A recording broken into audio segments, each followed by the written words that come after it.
Ecuador está ya en marcha este año electoral. Hay varios precandidatos a la presidencia de la República, una dispersión absoluta en el lado de la izquierda, del lado de la derecha. Se conoce que el presidente en funciones, el presidente Daniel Noboa, se va a postular a la reelección. De hecho, ha dado bastantes muestras de que va a ser así, aunque no ha oficializado su candidatura. ¿Cómo mira usted el panorama electoral que se va tejiendo en el Ecuador? Buenos días, bienvenido. Nosotros acabamos de terminar en CELAC Data la última encuesta en el Ecuador. Es una encuesta presencial y hago mucho énfasis en esto porque tiene la menor tasa de rechazo, apenas un 11%, es decir, la mayoría de la gente te responde porque es presencial. Las telefónicas tienen el sesgo de que te contestas solo a alguna gente muy politizada, muy predispuesta, y esto condiciona mucho el resultado. Aclaro este aspecto metodológico porque a veces tenemos un abuso de interpretación de las encuestas a la ligera. Es una encuesta grande, 2.140 casos, y ocupa todo el país. No es la clásica encuesta de capitales, ni mucho menos, sino abarca todas las provincias y el espacio urbano y rural. Y hemos tardado 3 semanas porque intentamos evitar que las encuestas tengan un fuerte impacto coyuntural por lo que ocurre en un día o en otro día. Dicho lo cual, los principales hallazgos de la encuesta es que empezamos a detectar un contexto primero de la gestión del presidente en grandes dificultades. Hemos analizado cómo la ciudadanía ecuatoriana evalúa la gestión general, cómo evalúa la gestión de la economía y cómo evalúa la gestión de la inseguridad, ¿no? 3 aspectos fundamentales. Bueno, en todas ellas, y ya los datos están recientemente publicados en esta mañana, la evaluación buena es relativamente baja. En la evaluación general está por debajo del 20%, con un dato irregular de en torno al 40%. En evaluación de la economía, aún más preocupante, la gente no evalúa bien lo que está haciendo el actual presidente y su gobierno en materia económica. Yo creo que no hace falta casi ni una encuesta para acreditar esto si uno se pasea en cualquier barrio y en las dificultades cotidianas. Y el tema de la inseguridad, este es un hallazgo, yo diría, importante de nuestra encuesta. Si bien mejora mínimamente la evaluación de su gestión, la buena no llega a superar el 25%, es decir, está con valores bajos, se mire por donde se mire. Pero es que incluso cuando le volvemos a preguntar a la ciudadanía, ¿usted cree que el señor Noboa y su gobierno pueden resolver la crisis económica? Bueno, mayoritariamente, abrumadoramente te dice no. Es decir, empiezan a perder la confianza en la capacidad que tenga esta presidencia, este ejecutivo, en resolver el tema económico. Cuando le preguntas por el tema de la inseguridad, voy un poco de un lugar a otro, que son 2 aspectos fundamentales en preocupaciones cotidianas de la gente en el Ecuador, le preguntas por la inseguridad. ¿Usted cree que ha mejorado el tema de seguridad en su barrio? Bueno, no llega al 30% la gente que cree que sí mejoró, y el resto, la gran mayoría, más de 2/3, te dice que no, o que empeoró, o que todo sigue igual. Inclusive cuando le empezamos a preguntar a la gente si cree que esta idea de subir los precios de los combustibles y del IVA para resolver el problema de la inseguridad estaría de acuerdo o en desacuerdo, también la gente no quiere tener que tener un sacrificio económico en una situación económica complicada para algo que ya no ve con capacidad de este gobierno de resolver, como es el tema de la inseguridad. Si sigo evaluando al gobierno y le pregunto sobre el rol del Fondo Monetario Internacional, la ciudadanía también cree que el FMI empeorará aún más la crisis económica. Si le preguntas a la gente si hay crisis fuerte económica o no, la mayoría te dice que hay crisis fuerte económica. Por lo tanto, cuando uno en una encuesta sabe leer los resultados y poner toda la fotografía completa, los datos de gestión de este presidente están muy a la baja, y además hemos hecho encuestas en 8 países de la región y está en valores muy por debajo de incluso el promedio de otras gestiones presidenciales en este momento. Aún conserva imagen positiva de 41 puntos, ya no son los 80, 70, 60 puntos que había hace unos meses. Hay que recordar que lleva 8 meses de gobierno, de gestión presidencial, pero cuando uno hurga un poquito más en ese 41 punto de imagen positiva, observa que su verdadero apoyo, el más fuerte, y lo hemos probado en intención de voto, es 25 puntos, que es lo que hoy en día te sería como un poco el núcleo duro que conserva el presidente Noboa, y se va desvaneciendo todo el apoyo probablemente momentáneo, coyuntural, que tuvo post ganar elecciones presidenciales en segunda vuelta. Y yo creo que es un panorama muy claro y que si uno mira todas las encuestas que se van publicando, que también las miramos, el promedio es evidente que la evaluación de la gestión ha ido en caída libre, y también el tema de su imagen positiva. Esa sería una primera gran conclusión de lo que tiene que ver con la relación con el gobierno. Es más, hay una pregunta fundamental, que es si usted, de cara a las elecciones próximas, tiene más miedo a que gane la derecha o que gane el correísmo. Dos clivajes importantes hoy en día en el Ecuador. Bueno, la mayoría cree que tiene más miedo a que gane la derecha. Es decir, hoy en día, después de 7 años de gobierno, con resultados a la vista, o mejor dicho, con no resultados a la vista, con esta evaluación de gestión tan negativa, con las evaluaciones de gestión negativa del señor Lasso y de Lenín Moreno, es decir, 7 años de fracaso del modelo económico neoliberal en el Ecuador y en otras dimensiones.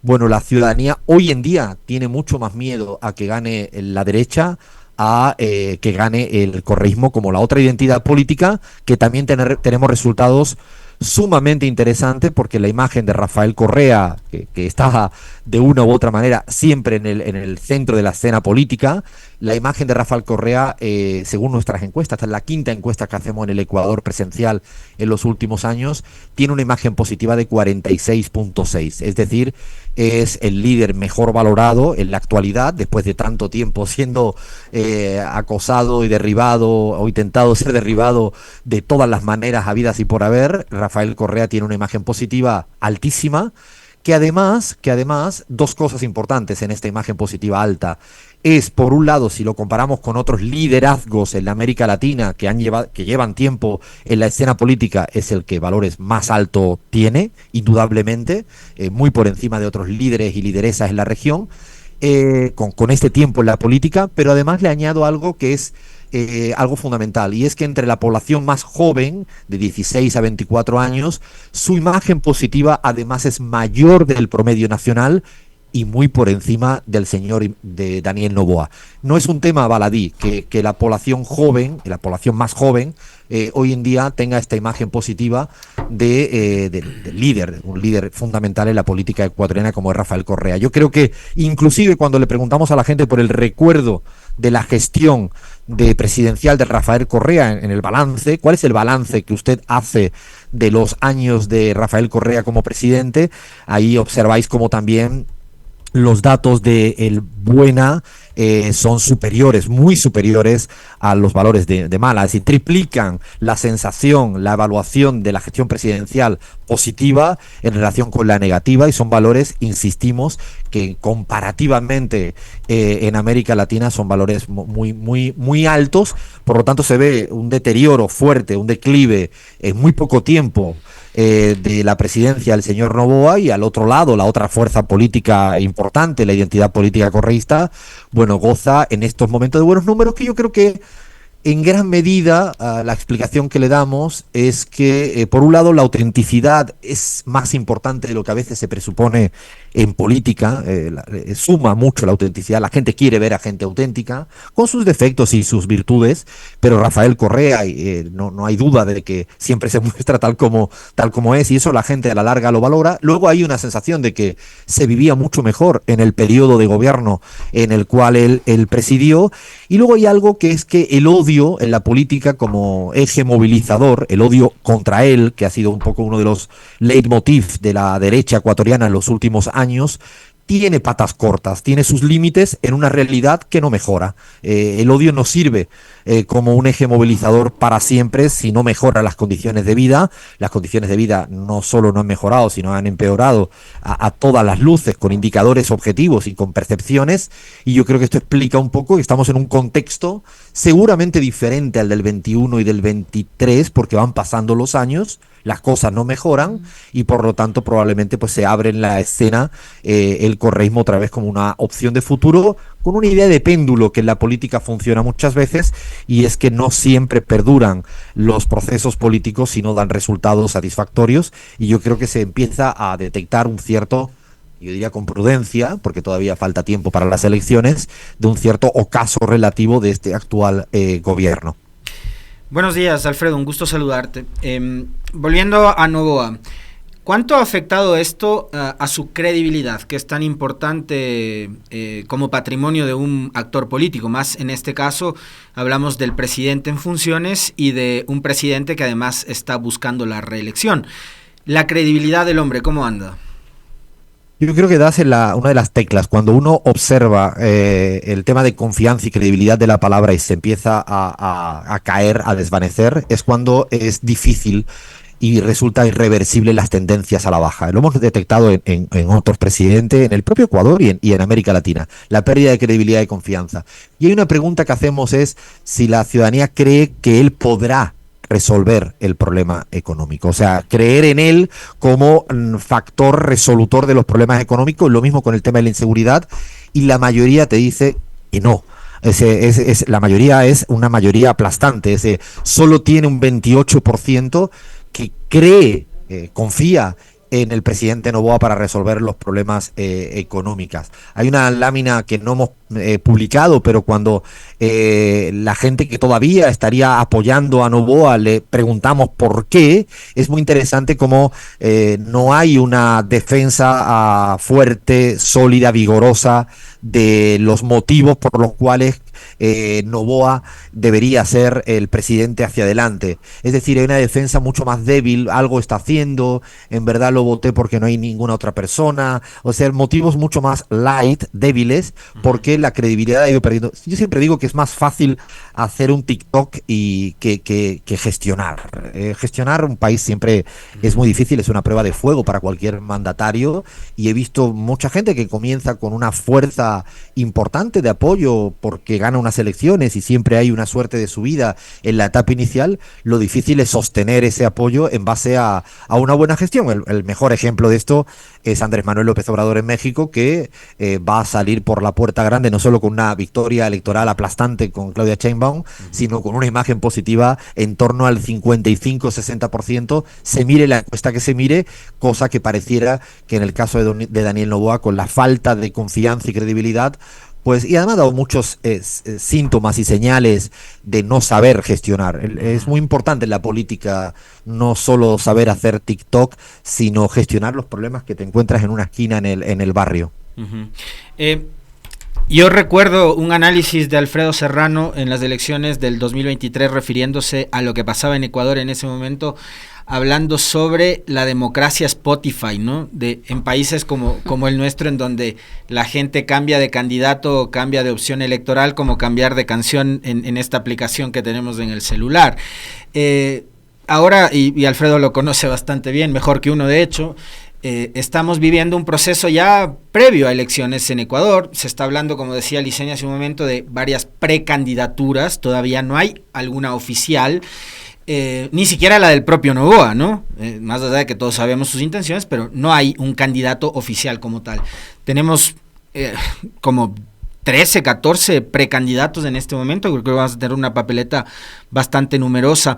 En ese sentido, y con estos datos previos que nos has dado, Alfredo, las elecciones de febrero del 2025 van a ser similares con respecto de la dispersión del electorado de lo que fueron las elecciones del 2023, excepcionales, por cierto, por efecto de la muerte cruzada, o nota cierta diferencia una vez que Noboa irrumpió en el tablero electoral y se convierte ahora mismo también, por los números que nos acabas de dar, como en una suerte de primera opción? Yo de hecho creo que, como bien planteas, estamos todavía lejos, no sabemos quiénes son los binomios definitivos y por lo tanto somos muy cautelosos a la hora de simular una papeleta. De hecho, hacemos siempre un ensayo de intención de voto porque es atractivo en términos de encuestas, te da pistas, pero lo más relevante son las otras preguntas porque no sabemos a ciencia cierta precisamente quiénes serán las personas que al final candidatearán. Lo que sí es verdad, y de hecho cuando hemos hecho esa simulación preguntándole a la gente, incluso con papeleta, la intención de voto, el correísmo sigue siendo la primera fuerza electoral y política, por encima del señor Noboa si él decidiera presentarse. Después hay alternativas que fragmentan un poco el voto. Hay un sector en el lado más a la izquierda, en el lado más indigenista, como podría ser Granja, Leonidas Iza, que suman unos porcentajes de voto interesantes, pero no son mayoritarios. Incluso hay algunos actores que todavía no han definido. Lo que sí es cierto es que, y en eso sí podemos, yo diría que a día de hoy asegurar, es que el correísmo sigue siendo la primera fuerza electoral y política, y en cualquier simulación sería el primero. La gran pregunta es si lograría ganar o alcanzar ese el umbral del 40% para poder ganar primera vuelta. Noboa por ahora se queda como el segundo, pero yo creo que porque hay una orfandad de candidaturas de la derecha ecuatoriana, y yo creo que va a depender si se fragmentan las alternativas, probablemente se dividirá mucho el voto, porque no pareciera que Noboa está en condiciones de monopolizar todo solo, insisto, se quedaría con todo en el caso de que no hubieran candidaturas paralelas de derecha. Pero a mí hay un dato que me resulta probablemente el que más me da pistas para saber qué pueda pasar en las elecciones presidenciales. Y es que cuando le preguntas a la ciudadanía si está dispuesta o quiere una nueva constituyente, una nueva asamblea constituyente, para de alguna manera modificar unas reglas viciadas en el país que ha llevado a pasarlo muy mal a la gente. En el fondo es las reglas básicas para que el país funcione mejor, es las que definirían una nueva asamblea constituyente. Es interesantísimo ese dato porque hay una gran mayoría que estaría de acuerdo con la idea de una nueva constituyente. Y ahí sí que creo que te da pistas claras para detectar que sí hay una fuerza política y electoral a favor de este gran horizonte. Y hoy en día creo que ha sido más el propio Rafael Correa y el correísmo el que ha ungido este tipo de horizontes y banderas de cara a lo que se vaya a venir. Me parece que no son fundamentalmente estas claves de en contra del rol del FMI, a favor de una nueva constituyente, el hecho de que cree que la inseguridad de la economía no se mejora, suelen ser para mí como las placas tectónicas que explican infinitamente mejor el resultado electoral, aunque y la crisis institucional, no te olvides de ese tema, Alfredo. Me parece que es muy apropiado también mencionarlo, o sea, este conflicto permanente que existe en el Consejo de Participación Ciudadana, la elección de autoridades de control, las disputas que hay en torno a ese tema, la crisis institucional en general, creo que también es algo que puede abonar a que se dé este resultado tan interesante que nos comentas. De hecho, Alexis, es tan así que cuando miramos la desconfianza a los actores sociales, el tema del Poder Judicial tiene una imagen negativa altísima. O sea, el saldo negativo de la imagen del Poder Judicial, el negativo gana, pero por goleada al positivo. Es más, cuando también hay una crisis de representatividad política muy fuerte de la clase política hoy en día, y la clase política hoy en día es la que está en gran medida conduciendo los designios del país, pero no solo las instituciones públicas pasan por un mal momento, sino también, y a mí siempre me gusta ponerlo encima de la mesa, las instituciones privadas, porque la crisis de institucionalidad abarca, por ejemplo, a los bancos, por poner nombres y apellidos, también lo hemos medido, y la imagen positiva es muy baja y la imagen negativa es altísima. Yo creo que precisamente el deseo de una nueva constituyente, que yo creo que es algo que empieza a aparecer con mucha fuerza en algunos países donde realmente estamos ante estados de no derecho, ante estados fallidos y donde hay instituciones que no funcionan. Alfredo, a mí me llama la atención un dato que usted mencionó, y es el tema de los jóvenes, que los jóvenes han mostrado su simpatía por la gestión que hizo en su momento el expresidente Rafael Correa, pero los jóvenes de ahora no conocieron al presidente Correa en gestión, no saben de su trabajo. Mucho de lo que él hizo ahora está prácticamente destruido, gran parte de sus obras están sin mantenimiento, muchos de sus programas han sido cerrados por esta espiral de odio político que nos ha envuelto en los últimos 7 años. Entonces, ¿cómo entender esta respuesta de los jóvenes cuando todos creíamos que los jóvenes eran muy partidarios del presidente Daniel Noboa? De hecho, él lo mostró así en su campaña electoral, por la influencia de... Yo creo que a veces estigmatizamos a los jóvenes como si no supieran de nada de lo que están hablando. No lo digo por la pregunta, pero sí porque a veces pensamos que es casi como un sujeto marciano, ¿no? Los jóvenes primero tienen inquietudes políticas. Otra cosa es que no participan en la política quizás como hace 20, 30 años o 10 años, porque no están afiliados a los partidos tradicionales, no consumen los medios de comunicación de la manera tradicional, sino lo hacen a través de las redes sociales. Y si bien es cierto que no tienen un recuerdo de lo que es el correísmo, cuidado, pero sí tienen sus padres. Y esto no es un tema menor. Hay una relación importante intrafamiliar. Los jóvenes sí escuchan, atienden, comen juntos, pasean juntos con la familia, donde habitualmente es una instancia fundamental a la hora de elaborar la decisión de a quién votar, de a quién respeta, políticamente hablando. Pero además, lo que yo creo que pasa mayoritariamente es que los jóvenes empiezan a estar harto, cansados, y ahí es mucho más veloz el proceso de desafección con este gobierno.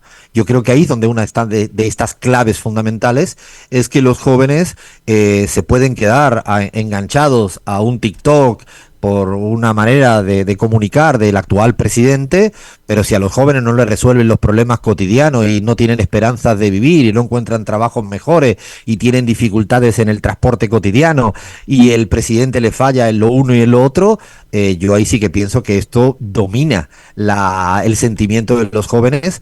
Y hay que recordar que Rafael Correa, a pesar de no estar gestionando, pero sí está muy presente en la política actual. Yo creo que además tiene no solo lo que dice, sino cómo lo dice. Me parece que hay una relación natural en esta relación. Además, hoy en día Rafael es el principal opositor. Y hay que recordar que los jóvenes también tienen un grado de rebeldía, de oposición, de no estar contentos con lo que pasa, ni regalarle el aplauso tan rápidamente. Esto que ha pasado en otros países de América Latina, que los jóvenes tienden más a opositar al actual statu quo, que es el gobierno de derecha de Daniel Noboa. Yo creo que Rafael Correa en gran medida lo representa, y me parece que ahí se da una mayor simbiosis de lo que a veces uno presupone. Es una disputa la que hay dentro de la juventud, pero me parece que hay que terminar con el mito de que los jóvenes están desafectados de la figura de Rafael Correa, insisto, porque si bien no tienen ese recuerdo, sí tienen el recuerdo presente de que el país no funciona. Ellos están sufriendo que el país no funciona, y me parece que hay que radiografiar mejor cuál es el imaginario de esta juventud. Quizás no políticamente tradicional, porque está insertada en los partidos como siempre, ni consume medios de comunicación como siempre, que además, dicho sea de paso, son los medios de comunicación tradicionales los que mayor campaña en contra de Rafael Correa hacen, y estos jóvenes no consumen estos medios como lo consumen otros rangos etarios, y a mí me parece que es interesante indagar cada vez más en este sujeto, que además en el Ecuador es muy importante en términos poblacionales. Alfredo, las últimas elecciones, y no solo las últimas, sino lo que ha sido todo este proceso democrático durante los últimos años. Vamos pensando no únicamente en las presidenciales del 17, cuando ganó Moreno, la del 21 cuando ganó Lasso y la del 23 cuando ganó Noboa, sino vamos pensando en lo que ha sido la vida democrática del país, quizás desde el 2014, aquella elección seccional que significó un punto de quiebre para la Revolución Ciudadana y, digamos, en ese momento para la izquierda también en este país, cuando sufre un revés, por ejemplo, en la elección de la alcaldía en Quito y de la alcaldía en Cuenca, que eran dos bastiones sumamente importantes para la Revolución Ciudadana, y qué es lo que ha venido pasando desde entonces, ¿no? Hay el temor de ciertos sectores de la izquierda que son afines a la Revolución Ciudadana, de que este se convierta en un partido regional, ¿no? De que sus liderazgos consoliden, digamos, los bastiones en provincias del litoral, de la costa, y que más bien deberían apuntar a lo que sucedió en algún momento con Correa acá en el país, que la Revolución Ciudadana, en ese momento Alianza País, era una gran organización política nacional. Entonces había una gran y una importante presencia de Alianza País en Quito, que era donde tenía su sede, ¿no? Lo propio en Guayaquil, Manabí, Esmeraldas, y disputándose liderazgo en Guayas, por ejemplo, con el Partido Social Cristiano, con una figura como la de Jaime Nebot, que tú la conoces bastante bien. Y ahora mismo, ¿qué es lo que debería pasar y lo que debería hacer la Revolución Ciudadana para lograr que ese liderazgo sea un liderazgo con una visión nacional, que no se afinque únicamente en la costa o en unas pocas provincias de la costa, sino que apunte quizás a otros sectores en donde puede haber muchas coincidencias. Se me ocurre mencionarte con la visión que tiene de país y política Leonidas Issa en la Sierra Centro o en la Sierra Norte del país. ¿Hacia dónde debería apuntar con respecto de el modelo de liderazgo que debería tener quien, por ejemplo, en esta ocasión también sea el nombre que proponga Revolución Ciudadana para la elección? Me parece que hay una cuestión que remarcas que es fundamental en el Ecuador, también ocurre en otros países, y es el fuerte componente regional, comportamientos que a veces son distintos sociológicamente hablando, con afinidades e identidades políticas. Yo creo que la manera de alguna manera tener una visión más nacional, que evite esas asimetrías regionales que todo país tiene, y el Ecuador están muy remarcadas, es probablemente, yo creo, que las grandes ideas que unen y que juntan. Por eso me parecía que la importancia de la centralidad de una asamblea constituyente como propuesta, que no importa que seas de la sierra, de la costa, desde Cuenca, Esmeralda, pasando por cualquier otro rincón del Ecuador, y que ahí estén puestos las esperanzas hacia adelante, creo que le doy mucha más importancia a estos grandes paraguas ideológicos de propuestas que en el fondo pueden cobijar muchas diferencias. Y en términos de liderazgos, yo creo que lo que sí pareciera que hoy en día, y digo por lo que se va leyendo permanentemente, en las alternativas de liderazgos para asumir el binomio presidencial de candidatura dentro de la Revolución Ciudadana, y que hay tantos nombres y apellidos, a mí me parece que es muy saludable, más que saludable. Yo creo que el problema sería que no hubiera nombres y apellidos. Lo interesante cuando se dan estos procesos políticos, yo creo que por eso creo que es un momento probablemente diferente del correísmo en el 2024 de cara al 25, probablemente que los momentos anteriores, que seguramente también parte de la ciudadanía todavía le daba un chance más a la derecha para ver si resolvía los problemas. Ya esto se terminó, se agotó, se le agotaron las vidas de su videojuego para resolver los problemas. Y también creo que al interior de la Revolución Ciudadana hay una gran gama de nombres y apellidos muy interesantes, con perfiles complementarios, que lo más relevante es que, más allá de quién sea al final, estén todos y todas juntos en la fórmula. No digo en el binomio, pero sí remando hacia el mismo lugar, porque yo creo que eso va a ser determinante para que el correísmo pudiera ganar las elecciones, no solo al interior de la Revolución Ciudadana, sino con una suerte yo diría que de frente amplio mayor. Porque hay una pregunta que yo me hago permanentemente al respecto. ¿Qué sabríamos que habría ocurrido si parte de la población que votó en segunda vuelta, en el caso de Luisa González en el 23 o en el caso de Andrés Arauz en el 21, habría anticipado el voto en primera vuelta? Bueno, si hubiera pasado esto, habría habido victoria del correísmo tanto en el 21 como en el 23. Dicho de otro modo, hay una parte de la población que, aunque no tenga una afinidad muy intensa con el correísmo, tiene cierto recuerdo de que las cosas las hizo bien, y sobre todo también tiene mucho miedo de que el neoliberalismo y la derecha no vuelva a dejar el país tan devastado como está.